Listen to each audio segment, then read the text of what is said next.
경남도 꽁꽁 얼어붙었습니다. 한파에다 강한 바람까지 불면서 피해도 잇따랐습니다.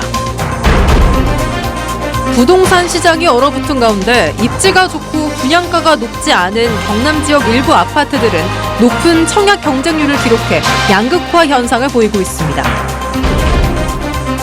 중대재해처벌법이 시행된 지 1년이 다 돼가지만 정부가 처벌보단 예방에 중점을 두는 방향으로 법 개정을 예고해 법의 취지가 훼손될 수 있다는 비판이 나옵니다. 경남에서 가장 오래된 수협인 마산 수협에서 오늘 올해 첫 경매가 열렸습니다. 여러분 안녕하십니까? 수요일 밤 뉴스데스크 경남 시작합니다. 역대급 추위에 경남도 꽁꽁 얼어붙었습니다. 한파에다 강한 바람까지 불면서 피해도 잇따랐습니다. 첫 소식 부정석 기자입니다. 점심때지만 기온이 뚝 떨어지면서 길을 걷는 사람들이 눈에 띄게 줄었습니다. 그나마 거리로 나온 시민들은 두꺼운 외투와 목도리, 모자까지 눌러 써보지만 추위를 막기엔 역부족입니다. 굉장히 발이 시려요. 굉장히 따뜻하게 입었는데 바람이 다 뚫고 들어오는 느낌인 것 같아요. 경남에 불어닥친 한파는 역대급입니다. 거창 영하 16.2도, 진주 영하 14.7도를 비롯해 경남 최저기온은 영하 16도에서 영하 11도를 기록했습니다. 거제는 기상관측 이래 1월 기온으론 가장 낮은 영하 10.4도까지 떨어졌고 창원은 두 번째로 낮은 영하 13.6도를 기록했습니다. 평년에 비해 9도에서 10도나 낮은 기온입니다. 추운 가운데 강한 바람까지 불면서 체감 기온은 더 떨어졌습니다. 창원에서 이렇게 춥기 힘든 것 같아요. 너무 춥고. 한파와 강풍 피해도 잇따랐습니다. 오늘 아침 최저 기온이 영하 15도 아래로 떨어진 의령의 한 오리 농장에선 수도관이 파열됐습니다. 지금 원래 지하수가 이로 바로 올라가야 되는데 어제 너무 이제 추움으로 해갖고 완전히 지금 여기 어렵고 지하수가 못 타고 올라가요 지금. 이때까지 한 번도 이런 일이 없었어. 태풍에 준하는 초속 19.4m의 강한 바람이 분 양산에서는 시설물 지붕이 날아가 차량 2대를 덮쳤습니다. 어제부터 오늘까지 한파와 강풍으로 50여 건의 크고 작은 피해 신고가 잇따랐습니다. 경남 곳곳에 한파주의보가 내려진 가운데 기상청은 내일 낮부터 추위가 한풀 꺾이면서 평년 기온을 찾을 것으로 예보했습니다. MBC 뉴스 부정석입니다. 그런가 하면 부동산 시장의 한파도 계속 이어지고 있죠. 경남의 부동산 시장 역시 얼어붙어 있는데요.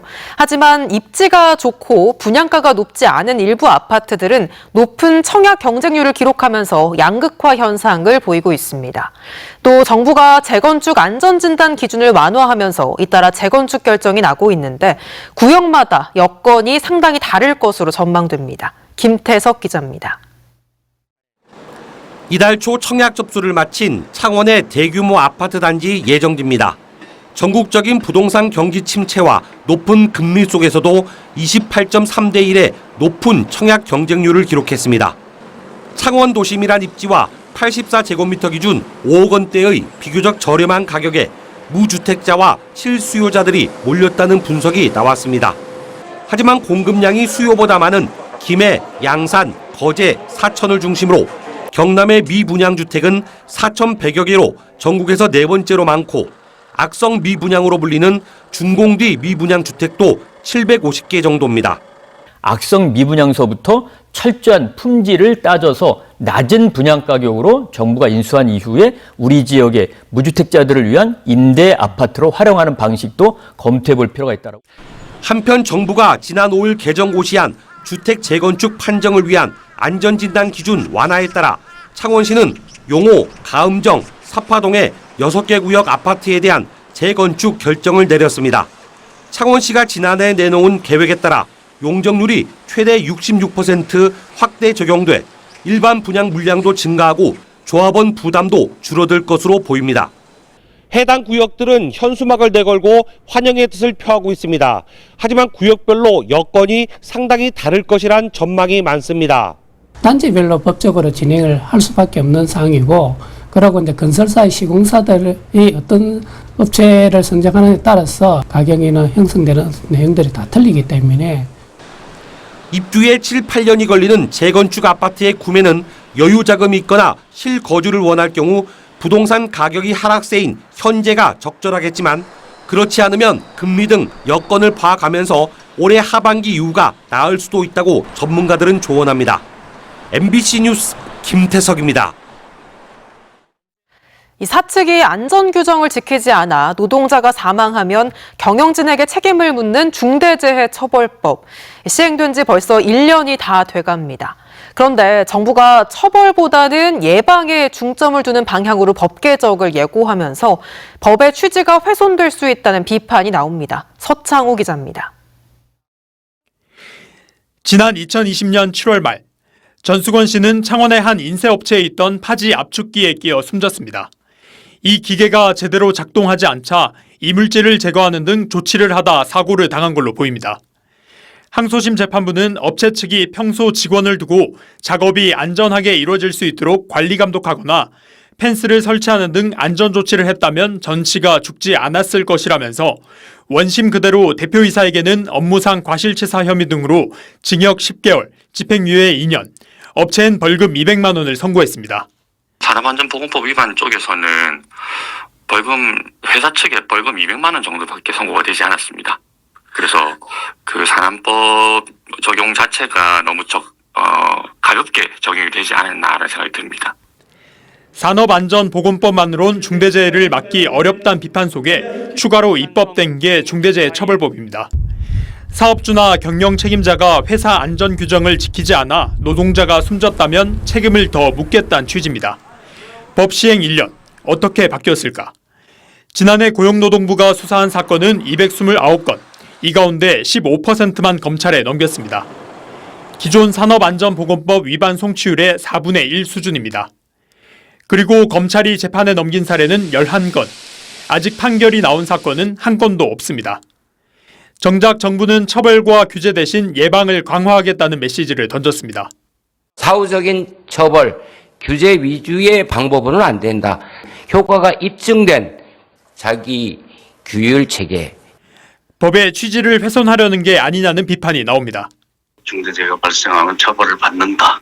그리고 그 과정이 어떠했는지 그 사건의 경위와 그걸 해결하기 위한 방안 마련에 대해서 집중할 수 있는 자세가 필요한데 그 중대재해법 효과를 좀 약화시키는 데만 초점을 두고 처벌을 강화하는 건 결국 중대재해를 예방하기 위한 기제라는 겁니다. 재해가 발생하면 이런 처벌을 한다라는 어떤 사회적 강제로서 부여하고 있는 건데, 그래서 처벌이나 이런 제재가 적절하게 이루어지고 감독이 제대로 됐을 때 오히려 그 예방이라는 게 충분히 현장에서 좀 감지될 수 있는 것이어서 일하다 죽지 않는 세상을 만들자는 의지를 담은 중대재해처벌법. 시행 1년 만에 정부가 법의 손질을 예고한 가운데 지난해에만 644명이 일터에서 집으로 돌아오지 못했습니다. MBC 뉴스 서창호입니다. 경남에서 가장 오래된 수협인 마산수협에서 오늘 올해 첫 경매가 열렸습니다. 한파 속에서 진행된 경매 현장 이선영 기자가 다녀왔습니다. 이른 새벽 마산수협 위판장. 어업인들의 안전조업과 만선을 기원하는 풍어제에 이어 경매의 시작을 알리는 종소리가 요란하게 울려 퍼집니다. 잠시 뒤 경매사가 빠르게 가격을 부르자 흥정하는 중매인들의 손놀림도 바빠집니다. 쉴 새 없이 오가는 수신호와 눈치 싸움에 순식간에 희비가 엇갈립니다.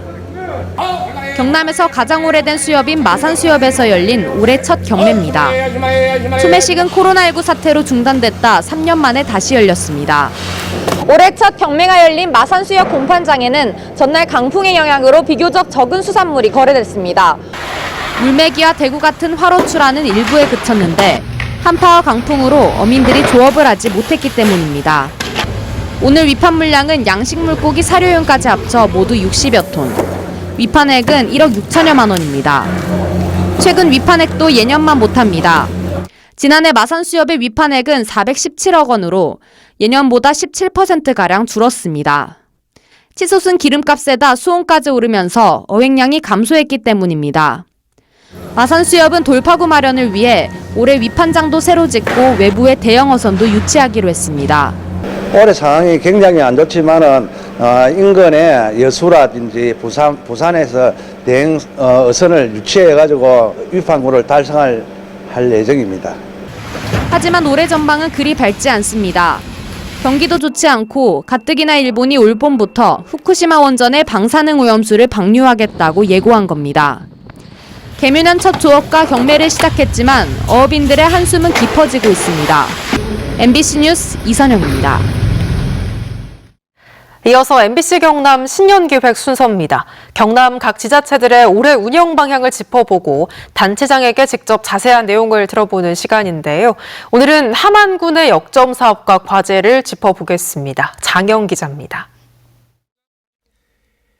올해 함안군과 군민들이 가장 기대하는 건 6월로 예정된 마리산 고분군 세계유산 등재입니다.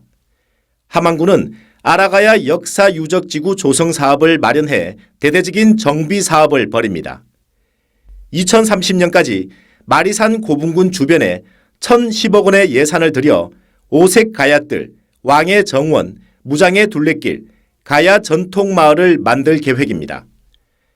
역사유적지구 사업이 완료되면 세계유산을 품은 역사문화관광도시로 주목을 받을 것으로 기대합니다. 함안군은 이 사업으로 아름답고 고즈넉한 도시를 만들어 이른바 58세대를 유치하겠다는 전략입니다.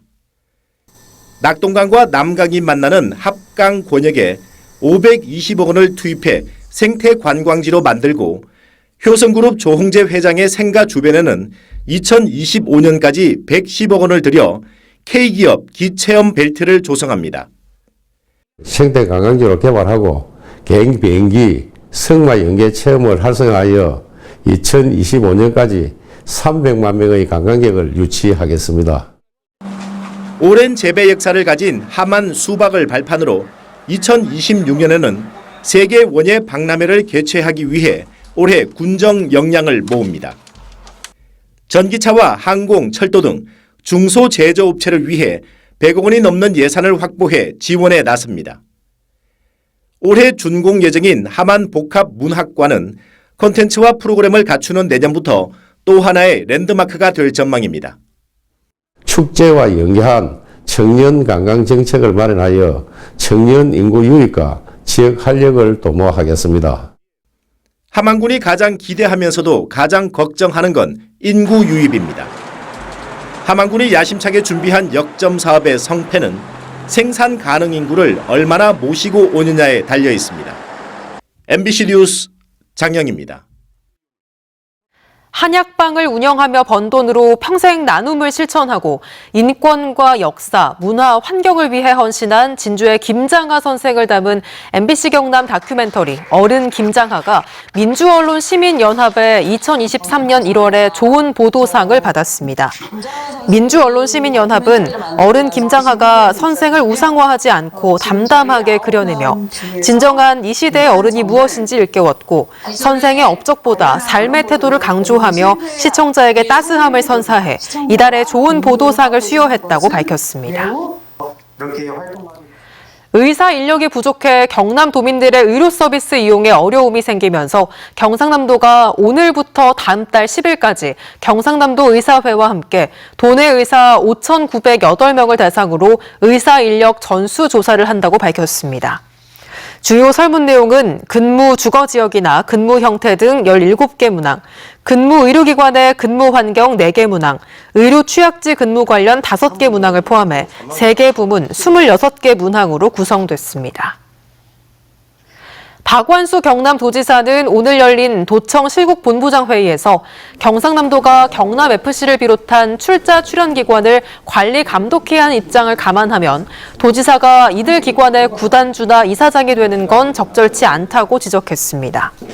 또 도청의 관련 부서가 책임지고 이들 기관을 감독해야 하며 기관들의 정관을 검토해 필요하다면 개정해야 한다고 강조했습니다. 경남 소식이었습니다.